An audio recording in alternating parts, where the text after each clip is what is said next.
You think the movie is a modern invention? Popcorn, a dark room, glowing images on a wall? It isn't. The oldest version of that exact experience is more than 30,000 years old. A dark chamber, a flickering light, and painted animals that appeared to move across the stone. We didn't invent the moving picture, we inherited it, which raises a stranger question. If we've been sitting in dark rooms watching shadows move for 30,000 years, what have we actually been looking at all this time? And why can't we look away? Go back 30,000 years, not to a campfire under open sky, deeper than that, down a passage so narrow you have to turn your shoulders sideways, past the point where daylight quits, into a chamber so black you can't even see a foot in front of you. Nobody lived down here. No hearth, no beds, no trash. People came in, on purpose, carrying fire. And they came to look at the walls. And the walls looked back. Bison, horses, lions, mid-charge. Painted so well that when the first explorers crawled in and found them, they assumed a hoax. Surely nothing this old could be this good. But here's the part the paintings hide in plain sight. Some of those animals have too many legs. In 2012, a French researcher named Marc Azéma published a study in the journal Antiquity with a title that sounds impossible, a pre-echo of cinema. He'd gone through the cave art and cataloged something everyone else had written off as sloppy mistakes. A bison with 8 legs.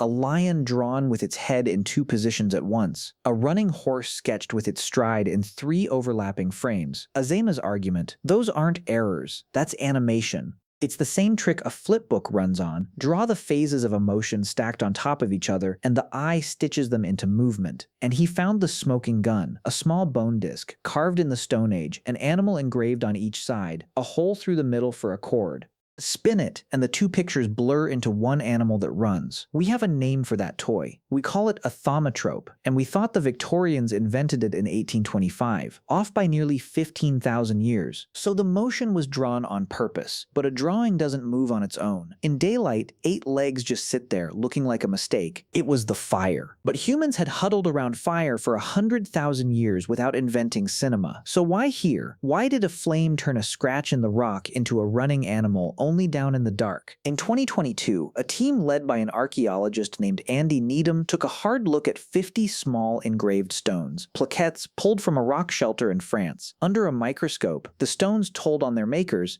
pink heat damage around the edges, the exact scarring you get from sitting inches from an open flame. These weren't carved in daylight and carried to the fire later, they were carved at the fire, in the moving light. And when Needham's team rebuilt the scene in 3D and lit it the way it actually would have been lit, not a steady electric bulb, but a live guttering flame, the carvings came alive. Shadow pooled and slid across the cut lines, the animals flickered, they moved. Sit with what that means. They didn't stumble onto a moving picture. They engineered one. They chose the darkest room they could find. They controlled the only light source in it. And they made images that only work when that light dances. A dark room, a controlled flicker, moving pictures on a wall, watched by people sitting together in the black. You already know what that is. You built one in your house. So if the movie is 30,000 years old, if the dark room and the flicker and the moving animals were all here before farming, before writing, before the wheel, then what exactly have you inherited? Here's what's wild. For most of those 30,000 years, the flicker was something you did with people.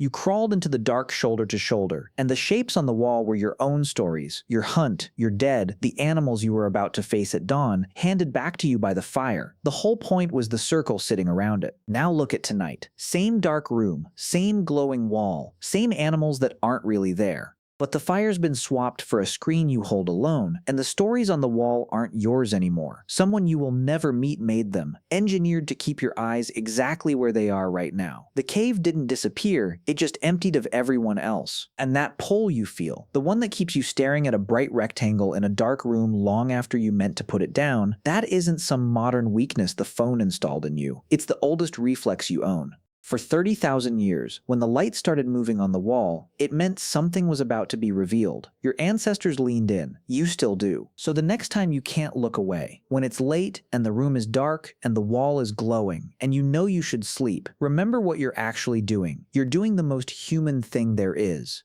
You're sitting in a cave, watching the shadows move, waiting to find out what they mean. We never left.